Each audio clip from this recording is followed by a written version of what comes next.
بسم اللہ الرحمن الرحیم۔ طلب اولاد کے لیے یہ ایک بے مثال وظیفہ ہے جو ہم آپ کے ساتھ شیئر کر رہے ہیں۔ انشاءاللہ العزیز اس وظیفے کے کرنے سے اللہ رب العزت کی ذات آپ کو اپنے خزانوں میں سے اولاد کا خزانہ ضرور دے گی۔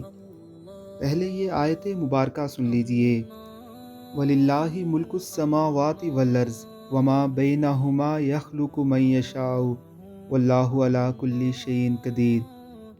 پارہ نمبر 6 میں موجود سورہ مائدہ کی آیت نمبر 17 کو روزانہ 41 دن تک 300 مرتبہ پڑھ کر کسی میٹھی چیز پر دم کر کے زوجین مل کر کھائیں، یعنی میاں بیوی اگر اسے مل کر کھائیں گے تو انشاءاللہ العزیز اللہ رب العزت کی ذات اولاد کی نعمت سے بہرہ ور فرمائیں گے۔ اللہ ہم سب کو نیک اولاد عطا فرمائے، آمین ثم آمین۔